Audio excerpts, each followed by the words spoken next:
What I'd like to do is talk, and I've been asked to share a little bit about George Graziadio and who George Graziadio was.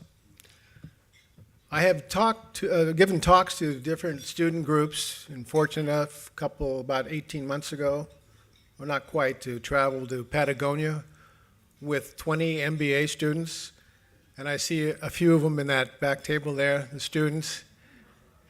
Great experience. We have Tetsuya up here in the front who led that group to Patagonia, Chile. And I was fortunate enough to give a talk then about George. And a couple weeks ago, I was fortunate enough again.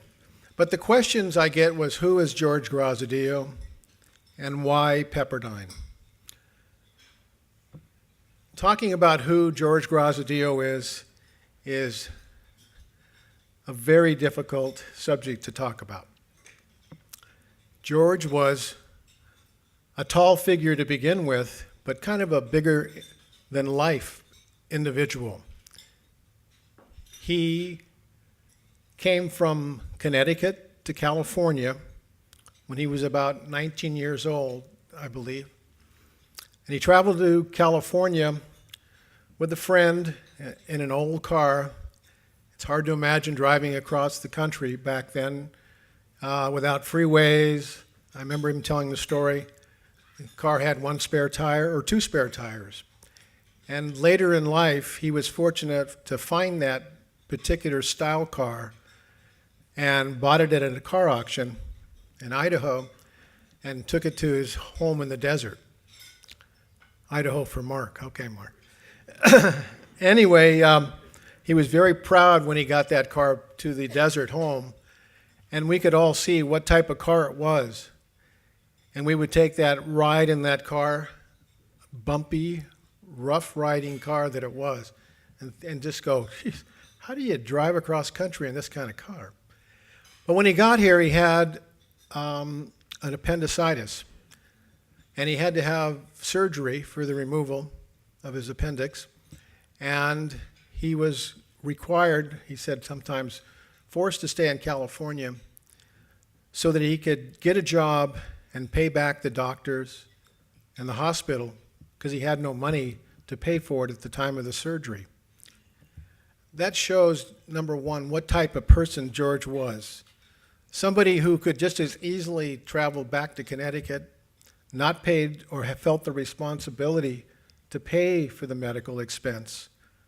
But he had values, the core values that he had to pay and to stay until it was paid off.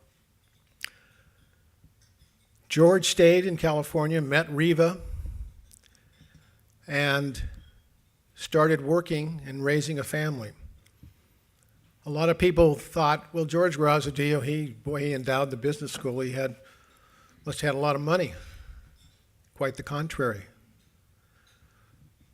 George and the three children that are here today, with the wife Riva, grew up in a 2-bedroom, 1-bathroom home in Inglewood. And I've seen the home, very small. Hard to see that, a family of 3 children and the 2 adults in a 2-bedroom, 1-bathroom home. But it wasn't a problem because George was always working. And he was selling real estate, selling insurance, selling television, selling cars. He was a salesman. And then he got into real estate. He met a partner, George Eltinge, and they developed real estate together. They developed shopping centers. And the stories of each shopping center had quite a story behind it. There's a shopping center down in Costa Mesa that the family still owns today with other partners. And part of that land was on a cemetery. And George had to negotiate to get that property released from the cemetery, or part of it released from the cemetery. Otherwise, they couldn't have built a shopping center. Another quality of George was he was very persuasive, and he was able to get that property from the cemetery. George continued to be successful but not just by happenstance. He would take Sunday drives with the children. Alita and all of them will say that a big outing for everybody was a Sunday drive with George and Dad and Mom taking a drive. They thought it was great as they were driving around different areas in Fullerton and other areas, and George would be saying, "Hey, write down that phone number." And they'd be in the back seat scribbling the phone number down, all excited to, hey, Dad wants us to write that phone number down. We're out with a drive for Dad. What Dad was doing was getting those phone numbers so he could get back to the office the next day and call and see if those properties were available and start planning how he could develop those properties. So these Sunday drives were really another work day for George, but they were a fun day for the kids to be with their dad. George continued to do real estate and then decided to get into the banking business. Right, Lynn? Just what everybody wants to do today is get into the banking business. But they thought that they could get in the banking business as real estate developers and set up a bank that understood the needs of real estate developers. They thought they could probably borrow from this bank and help them and for their own projects. Little did they know, and somewhat during the process, they found out, nope, they weren't going to be able to borrow from this bank, something called conflicts of interest. But they decided to continue with the bank, and they started Imperial Bank at the corner of Imperial and Crenshaw, right, Lewis? Western and Imperial, in a little trailer. And this was a real basic startup bank. The story is that when the deposits came in, somebody was upstairs and would lower a paper clip so they could attach the deposits, pull it up on a rope tied with his paper clip, and that's how they banked. We still have that paper clip. It's framed at the office. So George would have to be probably the hardest worker that I've ever known. Lewis probably runs a close second and at times was ahead in working. Hard worker. And that ethic of hard work was what really helped George to become who he became. He had a saying, I always remember this one saying, hitch your wagon to a star and get out and push. And that's what he did. It didn't come easy. He pushed and he worked. And he would get if the phone rang before 7 o'clock in the morning, you knew exactly who it was. It was George. And he was already out on the road, and he would call the house and he'd say, Steve, what are you doing? You're getting up, or where are you getting ready to go? And I'd go, oh, yeah. I was sound asleep. And, I've got a breakfast meeting, and I've got this, and I've got to be there. And I'm listening, and I'm going, how do I keep up with this person? And he's calling me to give me a wake-up call to start my day. But you learn how to work hard when you're around George. This motto that he had, TNT, today, not tomorrow, was something that he really did live by. Recently ran across some papers that showed that at Imperial Bank, he actually had a TNT club. I didn't realize that.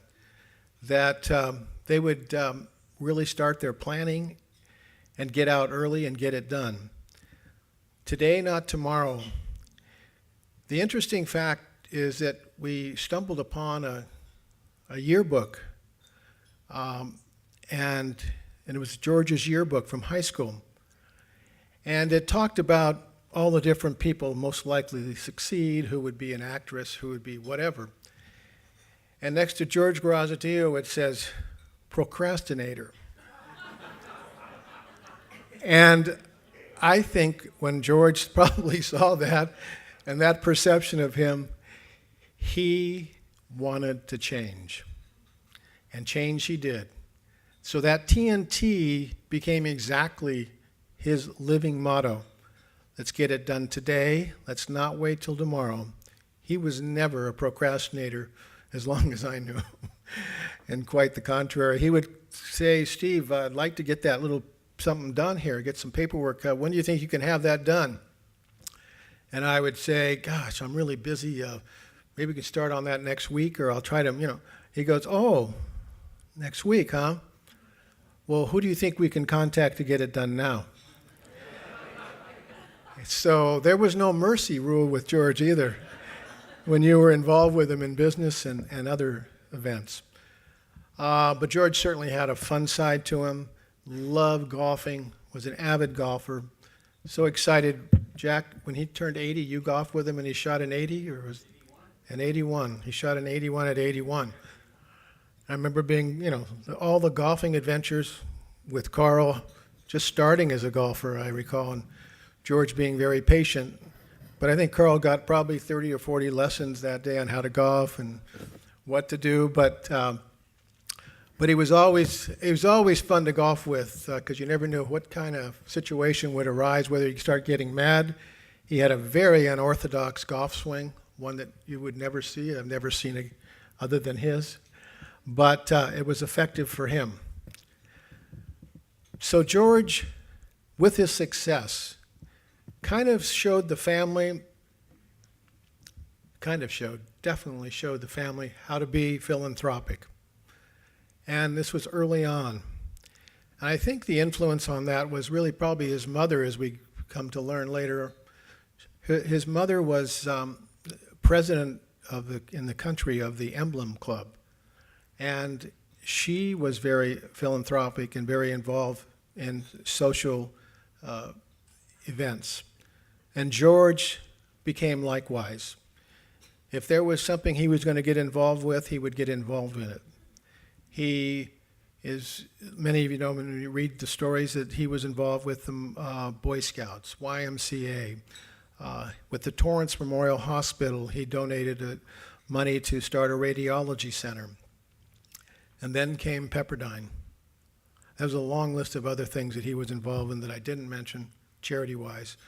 But to get to the point on the second part, why Pepperdine?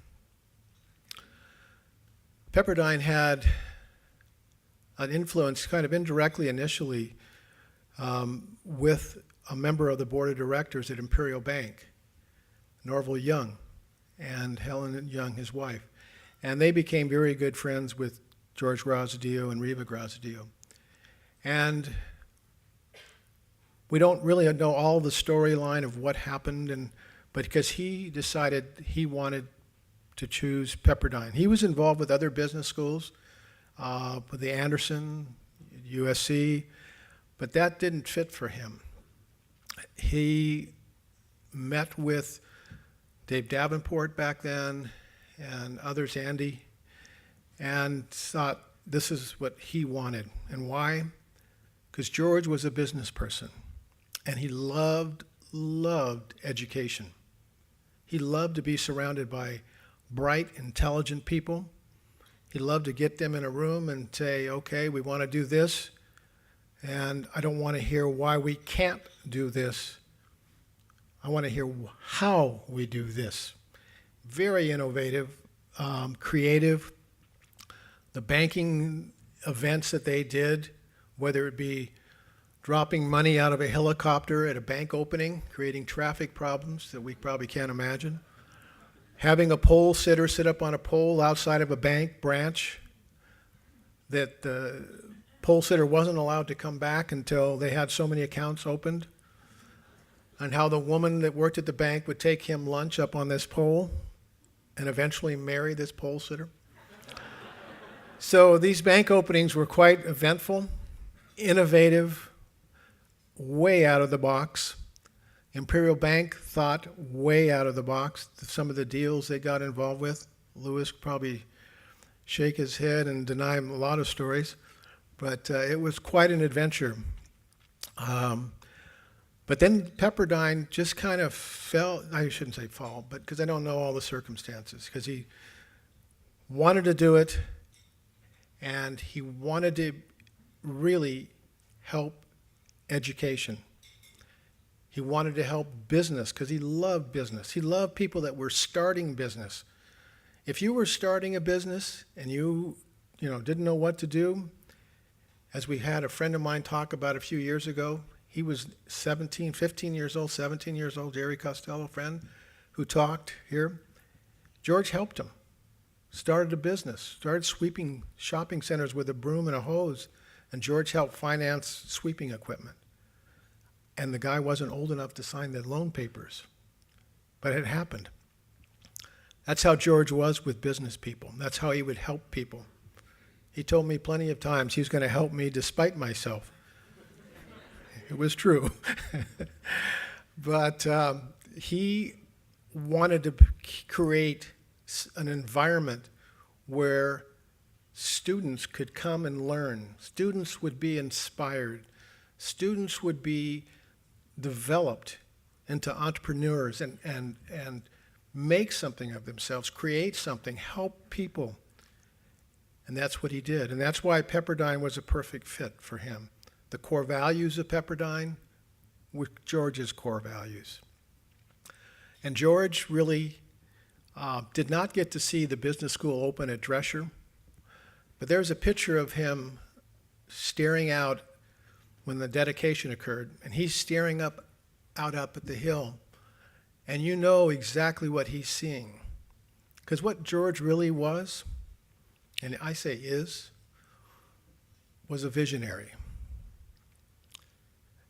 He saw the students like that are here right now. He had these dreams for you students, you professors, that you would build this business school. You would mold these students with core values that Pepperdine represented. So it's a great pleasure for the family, myself, to see his dreams, to be here and live his visions with all of you.